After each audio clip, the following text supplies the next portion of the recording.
Hello दोस्तों, welcome to Trust with Law. We all made a trust with law sometime in our lives and that's why we are here. दोस्तों, आज taxation में एक नया unit शुरू करते हैं। ये है income of other persons included in total income of the assessee. तो कुछ ऐसे रिलेशंस होते हैं जैसे माइनर चिल्ड्रन, स्पाउस, जिनकी इनकम काउंट की जाती है एसएससी की इनकम में। तो जब 1922 एक्ट में स्पेशली ये वाइफ और माइनर चिल्ड्रन के बारे में कहा गया था, क्योंकि वो ज़माना था जब थोड़ा पेट्रियार्कल था, जहाँ सिर्फ इट वाज अज्यूम्ड कि only the husband is suppose to earn primarily. तो इसमें दोस्तों, इसमें हमारा पहला केस है Philip John Plasket Thomas versus CIT. दोस्तों 1964 का केस है सुप्रीम कोर्ट का, और चूंकि इसमें असेसमेंट ईयर है अराउंड 1949, 50, 51, तो उस समय 1922 एक्ट ही चल रहा था। तो वह इसमें ये था कि जो इसमें फिलिप भाई थे, उन्होंने अपनी गर्लफ्रेंड के, लेट्स कॉल हर एक्स, उसको उन्होंने कुछ अपने शेयर दिए। उनके पास कुछ शेयर थे, फिलिप के पास उन्होंने कुछ शेयर था, एक्स को ट्रांसफ़र कर दिए। अब ट्रांसफ़र करने के 3-4 दिन बाद उससे शादी कर ली।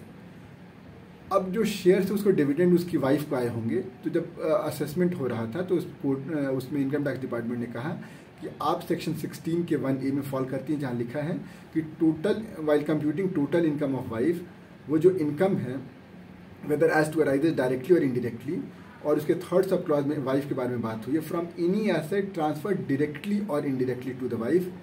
इसके 2 एक्सेप्शन हैं।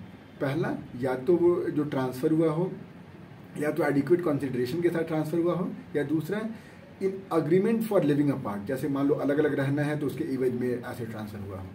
तो कोर्ट कहता है कि इस केस में ऐसा कुछ नहीं हो और आपने डायरेक्टली वो ऐसे ट्रांसफ़र उसको किए थे, जो शेयर्स उसी से इनकम आई है, तो आपके इनकम में इंक्लूड होगा। लेकिन यहाँ पर जो अपालेंट है उनका ये कंटेंशन है कि जिस दिन मैंने ऐसे ट्रांसफ़र किया था उस दिन वो मेरी वाइफ नहीं थी।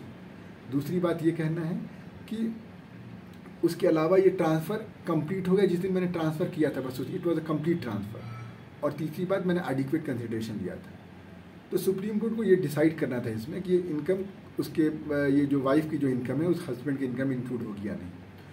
तो सुप्रीम कोर्ट ने पहले ये बोला, एनालाइज करा सुप्रीम कोर्ट हाई कोर्ट के जजमेंट को। तो उसमें ये था कि या तो एक हाई कोर्ट ने एक ही ओपिनियन दिया था कि जो इनकम की बात की गई, इनकम ऑफ वाइफ, तो ये कंप्यूटिंग के टाइम पे देखा जाएगा कि वाइफ की इनकम कितनी आ रही है।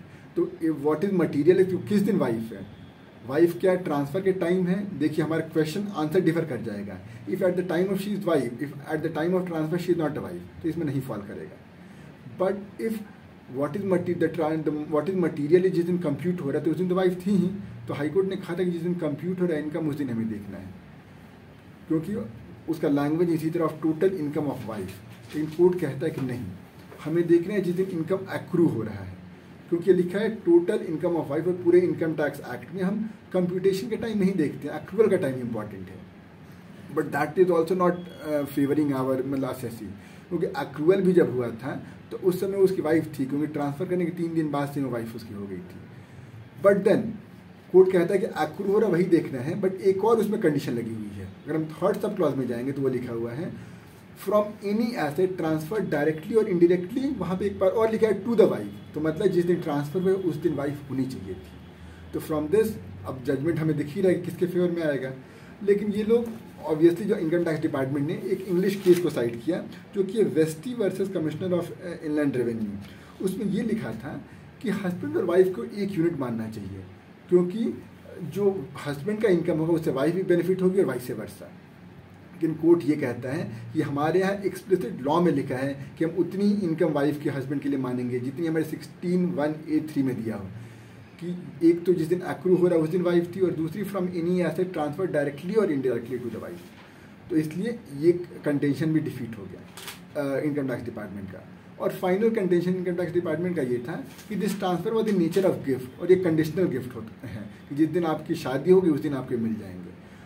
तो बट देन कोर्ट से इवन अज्यूमिंग ये गिफ्ट था और इवन अज्यूमिंग ये कंडीशनल था, लेकिन it will date back from the date of transfer.